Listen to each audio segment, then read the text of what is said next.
Histoire Géo au tableau te parle aujourd'hui de citoyenneté et démocratie à Athènes au 5e et 4e siècle avant Jésus-Christ. Alors à cette période, la Méditerranée est marquée par la domination d'une cité grecque, c'est la cité d'Athènes bien sûr. Alors c'est un tout petit territoire qui est moins grand qu'un département français et qui néanmoins domine un vaste espace. Le voilà ce vaste espace. Cette domination d'Athènes, elle vient en fait de ses victoires contre un peuple voisin qu'on appelle les Perses. Il y a eu deux grandes victoires. La première lors de la bataille de Marathon. On va noter ce premier nom. Donc la bataille de Marathon qui a lieu en moins 490. Et puis 10 ans plus tard, il y a une autre bataille célèbre, la bataille de Salamine. Voilà, donc en moins 480 qui va donc donner la victoire à Athènes sur ces Perses. Et donc Athènes va fonder une alliance avec d'autres cités, environ 200. C'est ce qu'on appelle la Ligue de Délos. Voilà, Ligue de Délos, D-O-L-O-S. En fait, sur la carte à droite ici, on voit d'abord Athènes, vous voyez, la cité d'Athènes qui se trouve ici, dans le territoire dit de l'Attique. Et tout ce qui apparaît en rose orangé ici, autour de la mer Égée essentiellement, vous voyez, le long des côtes également de l'actuelle Turquie, ce sont toutes les cités qui en clair ont d'une certaine manière prêté allégeance à Athènes pour se protéger des Perses. Mais alors c'est une alliance au départ, mais en fait cette alliance elle va très vite se transformer en empire, un empire au service des intérêts d'Athènes. Par exemple, l'argent qui est réuni par la Ligue pour lutter contre les Perses était en fait utilisé en partie pour les besoins propres de la cité d'Athènes. En clair, c'est cet argent qui finançait le fonctionnement de la démocratie. Donc vous voyez, ça c'est déjà un petit exemple dès l'introduction pour montrer finalement que l'organisation politique qu'on va évoquer dans ce chapitre, c'est un peu une exception dans l'Antiquité. C'est une toute petite cité et puis il y a beaucoup d'argent extérieur qui vient aussi financer son fonctionnement. Néanmoins, l'intérêt de cette étude, ce qu'on va appeler donc la problématique, c'est de comprendre, et ça il faut bien le noter en introduction, la problématique c'est comment des hommes ont cherché à réaliser l'égalité politique et de donner le pouvoir en clair au peuple. D'ailleurs, c'est ce que signifie le mot démocratie qui est dans le titre. Le démos, on va le revoir plus loin, c'est le peuple, et kratos, cratie, donc c'est le pouvoir. Donc, démocratie, bien sûr, le S, on ne le met pas dans le mot. Donc, ils ont cherché à réaliser cette démocratie à une époque, il y a 2500 ans de nous, faut pas l'oublier, à une époque dominée soit par le pouvoir autoritaire d'un seul homme, c'est ce qu'on appelle donc une monarchie. Mono c'est un, donc monarchie, ou on dit aussi parfois une tyrannie, ou alors d'un petit groupe d'hommes, mais très petits, qui sont riches et puissants, auquel cas on évoquera le système de l'oligarchie. Voilà, oligarchie c'est donc lorsque le pouvoir est entre les mains d'un petit groupe d'hommes. Voilà, donc c'est ça notre question. Et pour ce faire, on va utiliser dans ce chapitre un plan en trois parties. Première partie, on va se demander qu'est-ce que c'est qu'être citoyen, puis ensuite comment ce citoyen participe à la vie politique, ce sera la deuxième partie, et puis enfin, on verra dans la dernière partie comment il perçoit le citoyen, comment il perçoit et il critique ce système. Voilà, donc on commence tout de suite avec le grand 1, donc vous notez en même temps que moi, grand 1, qu'on va intituler tout simplement être citoyen. Voilà. Donc, d'abord, comment est-ce qu'on devient un citoyen? La cité, elle est très bien organisée sur un plan administratif. Le territoire est divisé en grandes régions, on distingue la ville, la campagne, et ensuite subdivisé en 139 micro-territoires, circonscriptions, et on les appelle, il faudra retenir le nom, les DEM. Voilà, les DEM, donc, c'est la division du territoire de la cité d'Athènes. Et oui, je commence par donner un mot. Vous allez voir que dans ce chapitre, il y a quelques mots grecs qu'il faudra connaître. Donc faites bien attention à les noter au fur et à mesure. Et donc déjà, pour être citoyen, il faut être inscrit dans un DEM. Je le précise parce que être inscrit dans un DEM, ça veut dire être reconnu par la communauté comme appartenant à une famille. Et il y a d'ailleurs de nombreuses cérémonies de ce qu'on appelle de présentation des enfants à la famille, à la naissance, lorsqu'ils ont 3 ans, 7 ans, et puis un petit peu plus tard. Donc ça c'est une première condition. Il faut aussi être le fils d'un citoyen. Et il y a même une loi en 451 qui va encore restreindre la citoyenneté par la naissance, c'est-à-dire que non seulement il faut que le citoyen soit fils d'un citoyen, mais il faut également que sa mère soit elle-même fille de citoyen. Voilà. Et puis une dernière condition, il faut avoir effectué ce qu'on appelle son éphébie. Voilà, éphébie. PH, voilà encore un mot grec. Donc avoir fait son éphébie, c'est-à-dire un service militaire, qui est effectué de l'âge de 16 à 18 ans. Pour illustrer l'éphébie, regardez ce monument, on appelle ça une stèle, qui a été retrouvée au nord-ouest d'Athènes et qui, on le voit gravé ici, là, en grec, précise ce qu'on appelle le serment que prononçait l'éphèbe au moment où il effectuait ce service militaire. Alors, je ne vous le cite pas en entier, mais il dit par exemple: j'obéirai à ceux qui gouvernent avec sagesse, aux lois établies, à celles qui seront instituées avec sagesse. Si quelqu'un veut les renverser, je m'opposerai de toutes mes forces et avec l'aide de tous. Voilà, donc il prête serment à la cité et il effectue donc ce service militaire à l'issue duquel on lui remet ses armes. Un gros plan ici sur le fronton de cette stèle, vous apercevez au centre le bouclier rond qui lui est remis. Sur la droite ici on a une cuirasse, ici on a un casque et des jambières. Voilà tout l'équipement qui fera de ce jeune éphèbe un futur soldat qu'on appelle un hoplite. Voilà, donc ça c'est la dernière condition. Le citoyen doit avoir effectué son éphébie et il devient donc citoyen à l'âge de 18 ans. Alors quels sont les droits, quels sont les devoirs de ces citoyens? Alors tout d'abord un préliminaire qui a son importance. Il y a au total, on estime à Athènes environ 400 000 habitants. C'est un chiffre qu'on retiendra. 400 000 habitants au total dans la cité. Et sur l'ensemble de ces habitants, il y a uniquement, attention, entre 40 et 50 000 d'entre eux qui ont le statut de citoyen. Voilà. Donc ça c'est une chose bien sûr importante à préciser, à savoir que sont exclus de la vie politique l'ensemble des esclaves, et ils sont nombreux à Athènes, les étrangers, qu'on appelle les métèques, qui comptent pour une grande part dans l'activité économique d'Athènes, mais qui n'ont pas ce statut de citoyen, et puis les femmes, ainsi que les enfants. Alors on nuancera un petit peu plus loin sur l'exclusion, mais c'est vrai que seul le citoyen peut jouir de certains droits, comme voter ou exercer des charges politiques, des charges juridiques. Il est protégé par la justice, il peut porter plainte, il ne peut pas être vendu comme esclave. Encore un droit, il a celui de posséder une terre dans la cité, puis de se marier avec une Athénienne. Voilà, quelques-uns des droits dont peut bénéficier ce citoyen. Et puis, en contrepartie, il a des devoirs, bien sûr, et des devoirs importants. Le premier de ceux-ci étant de défendre la cité. Voilà. Alors chacun le fait selon son degré de richesse. C'est à cheval pour les plus riches, les cavaliers, à pied, et puis pour les plus pauvres, eh bien, ceux qui ne peuvent pas financer leur équipement, ils sont rameurs sur des bateaux, dont voici un exemple. Voici un navire qu'on appelle une trière. Voilà, donc le navire de guerre de la cité d'Athènes. Ce que vous voyez ici, en tout cas la pierre qui est là, qu'on appelle le relief Lenormand, qui est exposé au musée de l'Acropole à Athènes. Et vous voyez qu'autour, on a reproduit l'ensemble du navire. Je vais vous montrer d'un petit peu plus près cette pierre tout à l'heure. Donc c'est un nouveau type de navire qui est inventé à Athènes justement avant la bataille de Salamine, un navire très facile à construire, très maniable, très rapide et qui est propulsé, écoutez bien, par 170 rameurs. C'est énorme. Ces rameurs, vous le voyez peut-être ici, sont répartis sur 3 étages, d'où le nom de trière d'ailleurs. Et donc ce navire il va remplacer le bateau traditionnel à 50 rameurs et c'est ce bateau qui va justement permettre à Athènes de remporter une victoire décisive contre les Perses à Salamine.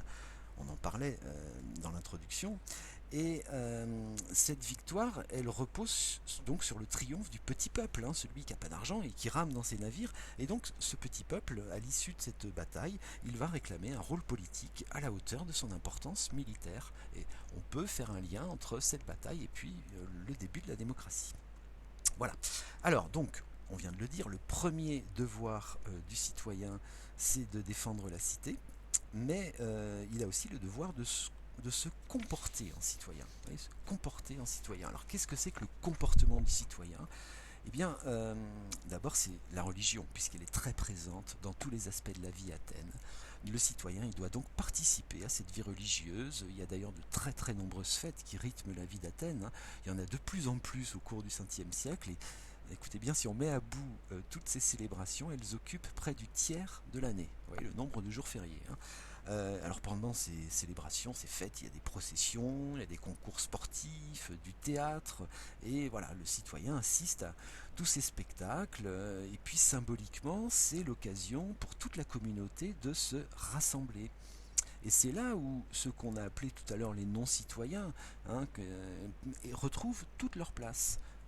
Par exemple, donc les métèques participent à ce qu'on peut appeler la plus grande fête de toutes celles qui ont lieu à Athènes, ce qu'on appelle la fête des Panathénées. Il faudra retenir son nom en l'honneur de la déesse de la ville Athéna. Alors elle a lieu tous les ans et puis tous les 4 ans il y a une fête plus grandiose encore. Et donc les métèques participent à la procession de tous les Athéniens qui se rendent vers le Parthénon, sur lequel se trouve, qui se trouve sur l'acropole, donc cette colline au centre d'Athènes. Et puis également les femmes qui ont un rôle central dans les cérémonies religieuses, donc parce que ça permet de rappeler le lien entre la cité et les dieux. Je parlais à l'instant des Panathénées, je vous montre une illustration de ce rôle des femmes. Voilà un bas-relief, une sculpture de l'époque grecque, bien évidemment, qu'on a retrouvé sur le Parthénon et qui présente celles qu'on appelle les ergastines. On va retenir leur nom à titre d'exemple. Les ergastines, donc ce sont des jeunes filles qui ont la charge de confectionner un tissu dont on va recouvrir la statue de la déesse Athéna. Et on les voit ici, ces ergastines. Donc ce sont bien des femmes qui participent pleinement, qui ont même, je le répète, un rôle central dans ces cérémonies religieuses. Et c'est ainsi que des historiens aujourd'hui remettent en cause l'exclusion des femmes de la citoyenneté en expliquant qu'il faut distinguer en fait plusieurs plans dans cette citoyenneté. Il y a le plan purement politique, qu'on évoquait tout à l'heure, dont elles sont exclues, le droit de vote, il y a le plan militaire, mais il y a aussi le plan religieux qui est tout aussi important que les autres. Et donc, dans cette vision, on peut considérer que les femmes ont un rôle important dans cette démocratie athénienne. Voilà. Se comporter en citoyen, pour poursuivre, suppose aussi que les plus riches fassent preuve de générosité et puis financent les dépenses publiques qui sont plus lourdes. Ça, c'est tout ce qu'on appelle les liturgies. Voilà encore un mot qu'il faudra retenir. Donc, les liturgies, c'est par exemple équiper une trière, c'est financer une représentation de théâtre, pardon. Ça fait partie véritablement des obligations des citoyens les plus riches. Voilà. Donc maintenant qu'on sait un petit peu mieux ce que c'est qu'un citoyen, on va voir dans la deuxième partie donc le rôle du citoyen. Voilà. Le rôle du citoyen, c'est-à-dire tout simplement comment est-ce qu'il participe à la vie politique. Alors, l'ensemble des citoyens, on le disait dans l'introduction, forment le démos, donc l'origine du mot démocratie. Et puis, donc, ce démos peut participer à l'assemblée de tous les citoyens, qu'on appelle l'ecclésia, avec 2 C, et l'ecclésia, donc c'est un mot grec qui signifie tout simplement assemblée, qui est réunie 10 fois par an, et puis au IVe siècle, ce sera 40 fois par an, sur une colline un petit peu à l'écart du centre d'Athènes qui s'appelle la Pnyx, voilà encore un nom à retenir, P-N-Y-X, une colline avec une grande esplanade qui peut accueillir à peu près 8000 personnes. Et là, les citoyens viennent et écoutent les orateurs. Alors les orateurs qui disent quoi ? Qui essayent de convaincre parce que cette ecclésia, elle vote les lois, elle vote la guerre, elle vote également le budget de la cité, bref, toutes les choses importantes qui concernent la communauté. Donc ces orateurs essayent de convaincre les citoyens de voter dans un sens ou dans l'autre. Chacun a un temps de parole déterminé qui est le même pour tous. Voilà aussi un principe démocratique. Et alors, au cœur de ce principe, c'est véritablement donc la participation des citoyens, non seulement pour voter, mais également qui participent aux institutions. C'est-à-dire que chaque citoyen peut, en théorie, proposer une loi, peut également être tiré au sort pour participer aux institutions de la cité. Alors, par exemple, il y a une grande assemblée qu'on appelle la boulée, B-O-U-L-E, qui est chargée de préparer l'ordre du jour de l'Ecclésia, donc de préparer les lois en quelque sorte, et elle est composée de 500 citoyens, et ces 500 citoyens sont tirés au sort et sont renouvelés tous les ans. Voilà, donc n'importe qui peut participer à cette assemblée. N'importe quel citoyen peut aussi saisir la justice contre une loi qu'il juge injuste ou pour un procès privé. Et ce sont des citoyens qui sont également tirés au sort, qui vont composer le tribunal. Ce tribunal, on l'appelle l'ailier. Voilà encore un autre nom qu'il faudra retenir, l'ailier et la boulée. Alors l'ailier, donc le tribunal, est composé de 6000 citoyens qui donc chaque année sont tirés au sort pour être jurés. Et tous les jours, il y a un tirage au sort parmi eux pour désigner les procès du jour. Regardez cet objet qu'on a retrouvé à Athènes et qui date donc il y a 2500 ans. Cet objet, c'est le morceau en fait d'une machine ingénieuse que les Athéniens avaient inventée pour garantir l'équité lors du tirage au sort.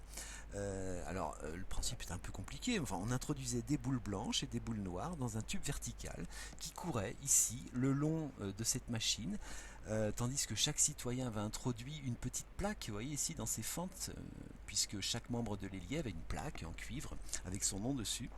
Et selon que sortait une boule blanche ou noire, eh bien, on désignait ou on rejetait la rangée des jurés qui s'y trouvaient. Voilà, donc parmi tous ces citoyens tirés au sort. Donc vous voyez à quel point ils avaient, ces Athéniens, l'ambition véritablement d'arriver au plus d'équité possible à travers l'exemple de cette machine. Et puis, au-delà de ces deux assemblées, avec des citoyens tirés au sort, il y a en plus 700, dans la cité d'Athènes, 700 magistrats. Voilà, retenez le nom, donc 700 magistrats qui disposent d'un plus grand pouvoir. Eux, ils gèrent les affaires militaires ou les affaires religieuses. Chaque fonction est occupée par une dizaine de magistrats qui sont tirés au sort ou qui sont élus pour certaines fonctions. Tout ça pour un an. Alors, si la plupart des charges donc, sont ouvertes à tous, en théorie, dans la réalité, seuls les plus riches peuvent consacrer leur temps aux affaires de la cité et donc occuper des fonctions prestigieuses.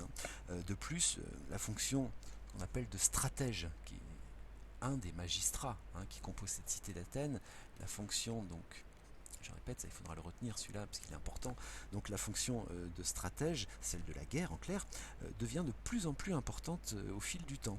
Ils sont élus et ils sont également rééligibles. C'est ainsi qu'un monsieur qui s'appelle Périclès, le voilà sur cette image, je mettrai son nom aussi pour le retenir. Donc je parlais à l'instant de ce Périclès, il va être élu stratège plus de 20 fois au cours du 5e siècle. D'ailleurs, souvent on le considère comme le père de la démocratie. C'est lui, par exemple, qui a renforcé le rôle de l'ecclésia, qui a créé une indemnité qu'on appelle le mistos.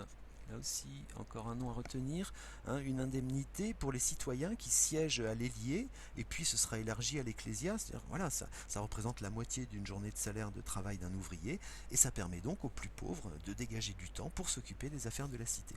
Alors, ce personnage de Périclès, il ne fait pas pour autant l'unanimité, puisqu'on a retrouvé des écrits de l'époque qui l'accusent, par exemple, de concilier le peuple en lui accordant des avantages matériels qui proviennent des biens publics. Vous voyez, donc cet exemple montre que le système politique à Athènes, il est critiqué et il est débattu pendant toute la période. Et c'est précisément ce qu'on va voir maintenant dans la troisième partie, qu'on va intituler donc le citoyen critique. Grand 3. Donc le citoyen critique, c'est-à-dire en clair comment est-ce que les citoyens perçoivent leur démocratie et comment est-ce qu'ils en discutent, puisque les Athéniens en fait, ont bien conscience de la fragilité de leur régime, qui est contesté d'ailleurs par une partie de l'élite, et ils utilisent les moyens de défense dont ils disposent pour éviter le retour au pouvoir d'un monarque, d'un tyran, ou alors ce qu'on appelait en introduction une oligarchie. Et c'est ainsi donc qu'ils vont multiplier les procès contre les auteurs de lois qui sont considérés comme illégitimes. Et suite à ces procès, il y a certains citoyens qui sont privés de certains de leurs droits civiques. C'est ce qu'on appelle l'athymie. Voilà. Ils n'ont plus le droit, par exemple, de participer à certaines fêtes, ou n'ont plus le droit d'être tirés au sort, etc. Et puis il y a d'autres citoyens carrément qui sont exclus de la cité pour une durée de 10 ans suite à un vote à l'ecclésia. Et ça, c'est ce qu'on appelle l'ostracisme. L'ostracisme, on est banni de la cité pour éviter, généralement, les gens qui sont ostracisés, précisément c'est parce qu'on les soupçonne de vouloir installer un pouvoir autoritaire. Voilà. Et dans les débats qui précèdent ces décisions, le discours prend toute sa place. Il permet les débats qui montrent la diversité des opinions. C'est véritablement le fondement du système démocratique. Et c'est pour ça que certains grands orateurs, c'est ainsi qu'on les appelle, sont passés maîtres dans l'art du discours, l'art qu'on qualifie de rhétorique. Voilà. La rhétorique, c'est l'art de faire un discours. On l'apprend d'ailleurs dans des écoles à Athènes. Il y a certains grands maîtres dans l'art de la rhétorique qui arrivent à convaincre la foule de l'Ecclésia. Celui-ci, par exemple, qu'on appelle Démosthène, avec un H. Voilà. Démosthène, qui avait de grands talents oratoires, qui arrive à convaincre donc la foule de l'Ecclésia. Et ça aussi, ça introduit une inégalité entre les citoyens, les plus instruits, ceux qui peuvent accéder dans ces écoles de rhétorique, qui peuvent payer, qui ont le temps de le faire, ont évidemment plus d'influence et de pouvoir sur la foule de l'Ecclésia. Ces débats dont on parle opposent aussi ceux qu'on appelle les philosophes, les amis de la sagesse. Donc les philosophes qui sont nombreux à Athènes, qui ont traversé les siècles, qui sont encore évoqués aujourd'hui dans les cours de terminale au lycée. Et ces philosophes sont très critiques vis-à-vis de principes de démocratie. Pour Platon, par exemple, le voici. Donc pour Platon, par exemple, c'est l'éducation qui donne le droit à gouverner. Pour Aristote, le voici. Aristote. Ah oui, sauf que au moment où je vous parle, je réalise, voilà, Aristote, il est là. Voilà. Quant à Platon, le voici. Donc Platon, qui promeut l'éducation, on répète, et puis Aristote, donc, qui trouve que les décisions devraient être placées entre les mains des citoyens les plus âgés. Enfin, vous voyez qu'il y a beaucoup de débats. Et puis ceux qu'on appelle également les sophistes. Voilà, j'écris leur nom en bas. S-O-P-H-I-S-T. Voilà, les sophistes. Qui sont des personnes qui savent très bien manier l'art de la rhétorique qu'on évoquait tout à l'heure. Ces sophistes sont accusés par les philosophes de manipuler l'ecclésia. Bref, ce sont des débats qu'on retrouve aussi dans le théâtre, qui met souvent en scène la vie politique, et souvent de manière très critique. Et ça suscite l'intérêt du démos lors des concours de comédie ou de tragédie. Et cet intérêt fait du théâtre une institution civique à part entière de la cité. Voilà. Alors, donc il y a toujours eu des discussions sur le régime politique à Athènes, mais elles vont s'amplifier à la fin du 5e siècle en raison des difficultés d'Athènes dans une guerre qu'on appelle la guerre du Péloponnèse, qui va l'opposer justement à quelques... donc la guerre du Péloponnèse, continue. Péloponnèse, qui est une région qui se situe au sud d'Athènes et qui oppose donc Athènes à certaines cités qui se révoltent contre cette ligue de Délos.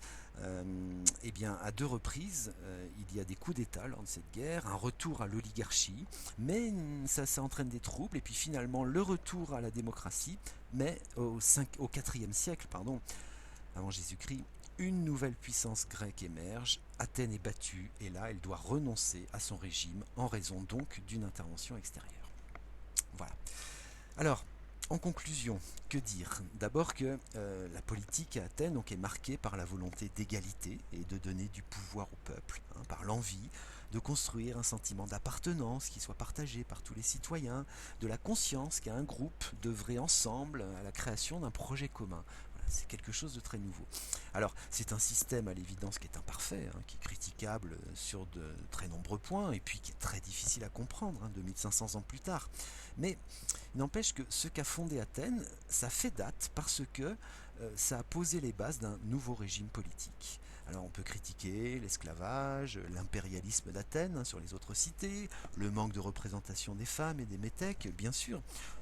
Tout comme on peut interroger aujourd'hui notre système politique sur, par exemple, l'interminable combat des femmes en France pour conquérir le droit de vote, sur le débat autour du droit de vote des étrangers, ou encore de la proposition qui est formulée par certains d'un vote dès l'âge de 16 ans.